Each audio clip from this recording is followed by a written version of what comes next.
So म चाहिँ अहिले हिलारी ब्रिजमा छौँ। तपाईँले देख्न सक्नुहुन्छ तलको हिलारी ब्रिज, तलको यो बन्जी जम्प। लास्ट टाइम मैले यो बन्जी जम्प चाहिँ यहाँबाट गरेको थिएँ। तपाईँहरूले मेरो भिडियोमा गएर हेर्न सक्नुहुन्छ। अहिले चाहिँ तपाईँको यो सरकारी सम्पत्ति भएको कारणले गर्दाखेरि यहाँ चाहिँ मुद्दा परेको रहेछ। अहिले चाहिँ बन्द रहेछ।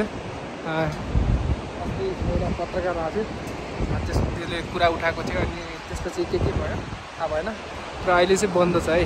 मैले चाहिँ यही ठाउँबाट बन्जी जम्प गरेको थियो, यस्तो बवाल भएको थियो। अनि मेरो लाइफमा चाहिँ फर्स्ट टाइम बन्जी जम्पको एक्सपिरियन्स लिएको थियो। अहिले चाहिँ मेरो कहिले गर्ने भन्दाखेरि बन्द रहेछ, किनकि यहाँ चाहिँ मुद्दा परेको छ। सरकारी ठाउँमा चाहिँ कुनै व्यक्तिगत मान्छेले चाहिँ चलाउनु पाउँदैन अरे भनेर चाहिँ बन्द गरेको रहेछ। हेर्नुहोस् है, अहिले हामी नाम्ची जाँदैछौँ।